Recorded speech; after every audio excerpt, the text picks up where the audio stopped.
Hello guys, जय जय। तो आपका स्वागत है हमारे यूट्यूब चैनल जय जय एजुकेशन में। मैं डॉक्टर मुकेश शर्मा आज आपके लिए लेकर के आया हूँ मनोविज्ञान भाग सेकंड का वीडियो, जिसमें हम पढ़ने वाले हैं मनोविज्ञान की प्रकृति, मनोविज्ञान की आधारभूत विशेषताएं, शिक्षा और मनोविज्ञान में संबंध, साथ ही शिक्षा के क्षेत्र में मनोविज्ञान की भूमिका। सबसे पहले मनोविज्ञान की प्रकृति। मुख्य रूप से मनोविज्ञान की प्रकृति को 4 भागों में विभाजित किया गया है। सबसे पहला है वैज्ञानिक विद्या, दूसरा है प्रामाणिकता, तीसरा है वस्तुनिष्ठता, चौथा है भविष्यवाणी की योग्यता और पांचवा है सार्वभौमिकता। तो नंबर 1, वैज्ञानिक विद्या। किसी भी विषय को विज्ञान तभी कहा जा सकता है जब उस विषय की अध्ययन विधियाँ वैज्ञानिक हो। मनोविज्ञान में प्रयोगात्मक निरीक्षण, सांख्यिकी, गणितीय आदि विधियों का प्रयोग किया जाता है, इसीलिए यह वैज्ञानिक विधियाँ हैं। नंबर 2, प्रामाणिकता। इसकी विषय सामग्री प्रामाणिक है क्योंकि इसकी समस्याओं का अध्ययन वैज्ञानिक विधियों द्वारा किया जाता है, इसीलिए मनोविज्ञान की प्रकृति जो है वो प्रामाणिकता को सिद्ध करती है। तीसरा है वस्तुनिष्ठता। किसी भी विषय को विज्ञान मानने के लिए आवश्यक है कि उसमें वस्तुनिष्ठता हो। वस्तुनिष्ठता का अर्थ यह है कि जब किसी समस्या का अध्ययन कई अध्ययनकर्ता कर रहे हों और वे सभी एक ही निष्कर्ष पर पहुँचे, तो कहा जा सकता है कि प्राप्त निष्कर्ष जो है वो वस्तुनिष्ठ है। अर्थात बहुत सारे लोग मिलकर के जब किसी विषय पर रिसर्च कर रहे हो और उस पर एक ही निश्चय या एक ही निर्णय निकल करके सामने आता हो, तो वो वस्तुनिष्ठता कहलाती है।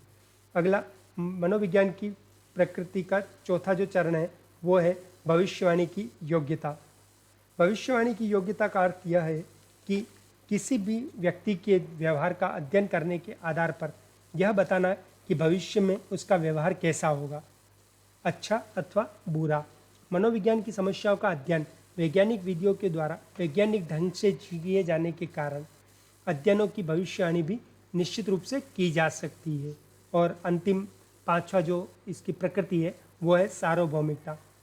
मनोविज्ञान के सिद्धांतों और नियमों का अध्ययन वैज्ञानिक विधियों के द्वारा ही किया जाता है और इसकी विषय वस्तु में प्रामाणिकता, वस्तुनिष्ठता और भविष्यवाणी करने के गुण पाए जाते हैं, इसीलिए इसके सिद्धांत और नियम जो हैं वो सार्वभौमिक होते हैं। इस प्रकार से मनोविज्ञान की जो प्रकृति है वो 5 भाग हैं। पहला है वैज्ञानिक विधियाँ, दूसरा है प्रामाणिकता, तीसरा है वस्तुनिष्ठता, चौथा है भविष्यवाणी की योग्यता और अंतिम जो है वो है सार्वभौमिकता। अगला है मनोविज्ञान की आधारभूत विशेषताएं। मनोविज्ञान की वैसे तो बहुत सारी आधारभूत विशेषताएं, परंतु उनमें से 3 आधारभूत विशेषताओं का अध्ययन हम यहाँ करेंगे। सबसे पहला है व्यवहार का अध्ययन। मनोविज्ञान मानव एवं पशु दोनों के व्यवहारों का अध्ययन करता है, जो इसकी सबसे बड़ी विशेषता है। दूसरा है विधायक विज्ञान। विधायक विज्ञान का अभिप्राय मनोविज्ञान विधायक विज्ञान है, क्योंकि इसमें क्रिया, प्रतिक्रिया, कार्य, कारण तथा उद्दीपक और प्रतिक्रियाओं की विवेचन वैज्ञानिक विधि से की जाती है। अगला जो आता है वो है ज्ञानात्मक क्रिया। मनोविज्ञान में ज्ञानात्मक क्रिया जैसे स्मृति, विस्मृति, कल्पना, संवेग, संवेदना आदि का अध्ययन किया जाता है, इसीलिए इसकी यह विशेषता ज्ञानात्मक क्रियाओं में सम्मिलित की जाती है। इस प्रकार से वैज्ञानिक आधारभूत की मनोविज्ञान की आधारभूत जो 3 विशेषताएं, सबसे पहला व्यवहार का अध्ययन करना, दूसरा है विधायक विज्ञान का होना और तीसरा है ज्ञानात्मक क्रिया। अगला जो है तीसरा बिंदु जो आता है वो है शिक्षा और मनोविज्ञान में संबंध। शिक्षा के माध्यम से व्यक्ति के व्यवहार में वांछित परिवर्तन किए जाते हैं। शिक्षा का उद्देश्य व्यक्ति के मानसिक, भावात्मक एवं शारीरिक पक्षों से संबंधित व्यवहारों में अपेक्षित परिवर्तन लाना है। वहीं दूसरी ओर मनोविज्ञान ज्ञान की एक ऐसी शाखा है जो मानवीय व्यवहार का अध्ययन करने में सहायक होती है।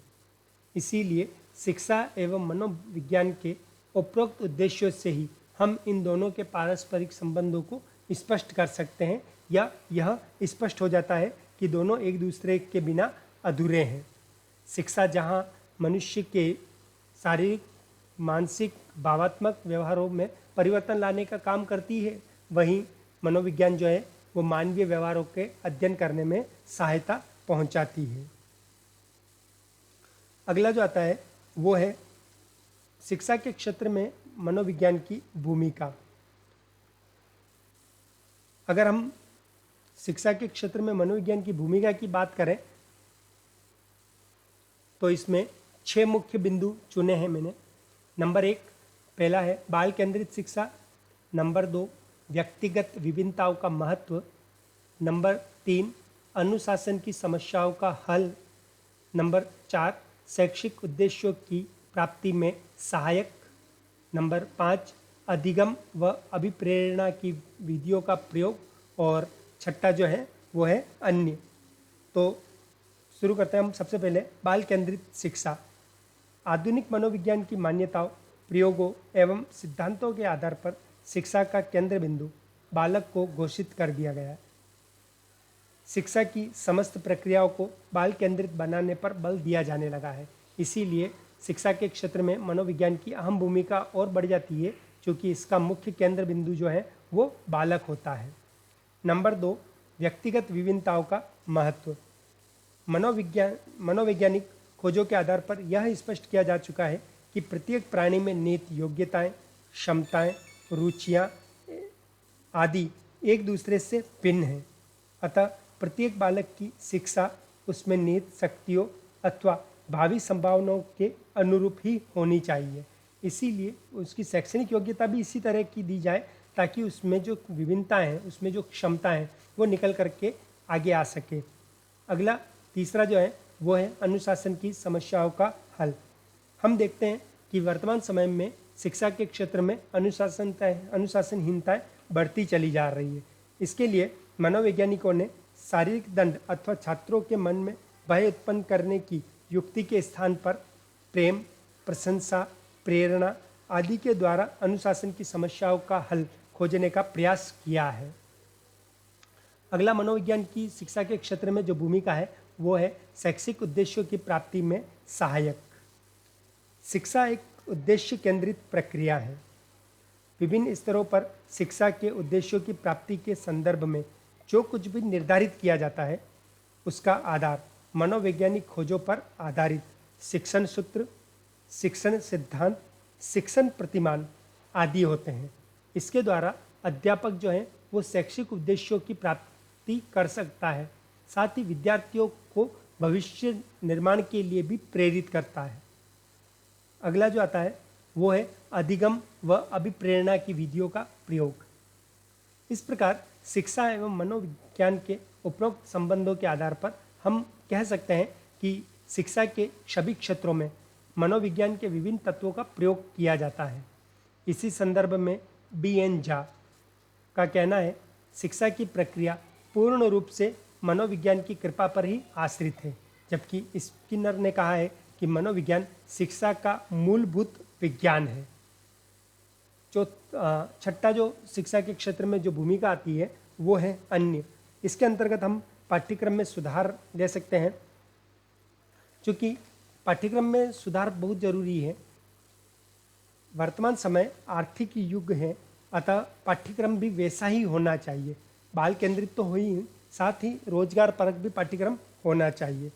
अगला इसी के अंदर आता है अन्य के अंदर श्रव्य दृश्य सामग्री का प्रयोग। हम देखते हैं कि वर्तमान समय में अधिकांश विद्यालयों, महाविद्यालयों में जो शिक्षा दी जा रही है उनमें श्रव्य दृश्य सामग्रियों का प्रयोग प्रचुर मात्रा में किया जा रहा है। और अंतिम अन्य के अंदर अगला जो पॉइंट है वो है विशिष्ट बालकों की समस्याओं का समाधान। इसके अंतर्गत जो विशिष्ट जो बच्चे हैं उन बच्चों के लिए उनकी जो समस्या है उन समस्याओं का समाधान मनोविज्ञान के आधार पर या मनोवैज्ञानिकों के द्वारा इस प्रकार किया जा रहा है जिससे वह अपने आप को हीन भावना से ग्रसित नहीं महसूस कर। तो ये था शिक्षा के क्षेत्र में मनोविज्ञान की भूमिका। अगला जो है वो है परीक्षा के उपयोग से महत्वपूर्ण प्रश्न। इनमें से 4 प्रश्न बन करके आते हैं। पहला है मनोविज्ञान की प्रकृति को विस्तार पूर्वक समझाइए। तो हमने देखा है मनोविज्ञान की जो प्रकृति है वो 5 भाग हैं मनोविज्ञान की प्रकृति के। पहला है वैज्ञानिक विधियाँ, दूसरा है प्रामाणिकता, तीसरा है वस्तुनिष्ठता, चौथा है भविष्यवाणी की योग्यता, पांचवा जो है वो है सार्वभौमिकता। दूसरा प्रश्न आता है मनोविज्ञान की आधारभूत विशेषताओं की विवेचना कीजिए। तो आधारभूत जो विशेषताएं हैं वो 3 विशेषताएं हैं। पहला है व्यवहार का अध्ययन, नंबर 2 विधायक विज्ञान और नंबर 3 है ज्ञानात्मक क्रियाएं। तीसरा प्रश्न शिक्षा और मनोविज्ञान के अंतर संबंधों को स्पष्ट कीजिए। तो शिक्षा और मनोविज्ञान का जो अंतर संबंध जो है वो एक दूसरे में गुथा हुआ है। तो सबसे पहले अगर शिक्षा की बात करें तो शिक्षा का जो उद्देश्य है वो है बालक का या मानव का सर्वांगीण विकास करना। वहीं मनोविज्ञान का जो मुख्य जो लक्ष्य है वो है मानवीय व्यवहारों का अध्ययन करना। तो ये दोनों एक दूसरे से गुथे हुए हैं। चौथा जो प्रश्न आता है वो है आप एक शिक्षक होने के नाते शिक्षा के क्षेत्र में मनोविज्ञान की भूमिका को कैसे देखते हैं, उदाहरण सहित लिखिए। तो मनोविज्ञान की जो भूमिका है उनको हमने 6 भागों में विभक्त किया है। नंबर 1 बाल केंद्रित शिक्षा, नंबर 2 व्यक्तिगत विभिन्नताओं का महत्व, नंबर 3 अनुशासन की समस्याओं का समाधान, नंबर 4 शैक्षिक उद्देश्यों की प्राप्ति में सहायक, नंबर 5 अधिगम व अभिप्रेरणा विधियों का प्रयोग और नंबर 6 है अन्य। अन्य के अंतर्गत हमने कई सारे भाग बांटे हैं जिनमें सबसे पहला पाठ्यक्रम में सुधार है, श्रव्य दृश्य सामग्रियों का प्रयोग है और विशिष्ट बालकों की समस्याओं का समाधान है। इस प्रकार से मनोविज्ञान भाग द्वितीय यहाँ पर पूर्ण हो चुका है। मुझे आशा है कि आपको हमारा यह वीडियो पसंद आया होगा। अगर आपको यह वीडियो पसंद आया है तो लाइक, शेयर एंड कमेंट्स अवश्य करें। साथ ही से इस चैनल को सब्सक्राइब जरूर करें ताकि आपको आने वाली वीडियो की जानकारी भी मिल सके। Thank you very much. आपका दिन मंगलमय हो, इन्हीं शुभकामनाओं के साथ जय जय।